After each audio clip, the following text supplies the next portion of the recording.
Ladies and gentlemen, the Deputy President of the Republic of Kenya, His Excellency Rigathi Gachagua. Welcome, Your Excellency.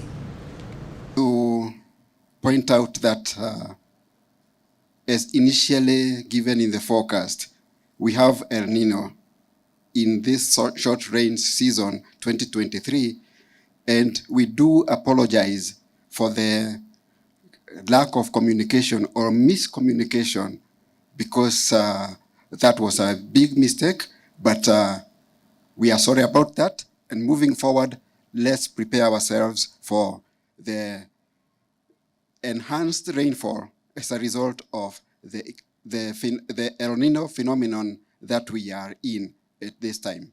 Asanteni. Over the last few weeks, many parts of the country have been receiving more than normal rains. This has threatened lives and livelihoods, especially downstream. I thank you, the media, for your work in raising awareness on the floods and the humanitarian situation across the nation. I would like to confirm that the government, working with partners, is on top of it.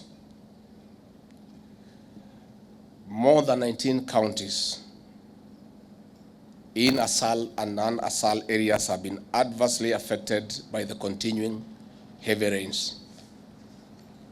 2 sections of roads have been cut off in counties such as Wajir, Isiolo, Mandera, Marsabit, Tana River, Garissa, among others. This has reduced access via land. 3 families have been displaced, especially in northern Kenya and downstream in areas like the county of Tana River. 4 efforts are ongoing on documentation of missing persons, livestock lost, and the crops destroyed to the enhanced rains. We'll be making this data public once confirmed. 5, we face the risk of rivers breaking their banks, and in this regard, we ask our people to be on the lookout. Through the National Emergency Response Committee that I chair, the government and other partners have taken a raft of measures to reduce the negative impact of the rains, including 1, deployment of aircrafts by the Kenya Defence Forces for evacuation of marooned families to safe grounds. As we speak, we are delivering KCSC examinations to areas disconnected due to damaged roads. In working with our development partners, counties, and other key agencies, we are distributing food, maize, rice, beans, and cooking oil, and non-food items to tens of families affected to reduce their suffering. We have activated multi-agency teams and mobilized technical and financial resources for easier response. The Emergency Response Committee is coordinating a consolidated approach for efficiency and effective action. This is preventing duplication of the response, as well as ensuring no place or person is left behind. We are also supplying safe and clean water and addressing other sanitation concerns in the various rescue centers. We are also monitoring the progress of the rain patterns for measures of averting catastrophic outcomes. The Ministries of Health and Agriculture are also on the ground monitoring the situation to prevent possible outbreak of diseases, including animal diseases. Mobile health facilities are being put in place in areas where infrastructure has been destroyed or marooned.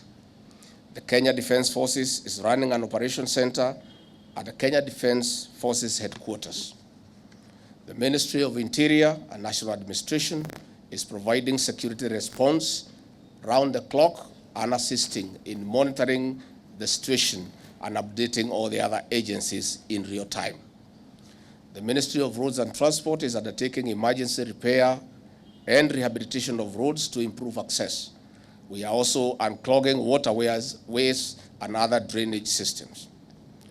With weather projections pointing to a possible prolonged rains up to the first quarter of 2024, we are keen on sharing safety messaging, especially sensitizing of communities living in lowlands and landslide-prone areas to evacuate to safer grounds. We are also sharing distress call numbers to the public to ensure that people can report and ask for swift assistance in case of emergencies. On this note, we'll call upon you, the good people of our media, to work with us in raising awareness on the threats and risks to avert loss of lives and livelihoods. Again, we appeal to our development partners for enhanced financial and logistical support. 2, we also appeal to the private sector to complement the government's interventions by setting aside and dedicating more resources. On the other hand, we take this opportunity to request the county governments to reallocate resources to mitigate this emergency. I would like to call upon humanitarian organizations, counties and our development partners, and other stakeholders and communities to continue working as a team to prevent escalation of the humanitarian situation. I take this opportunity to assure the nation that all necessary resources will be deployed to ensure their safety, security, and comfort for our people and their property. I thank you.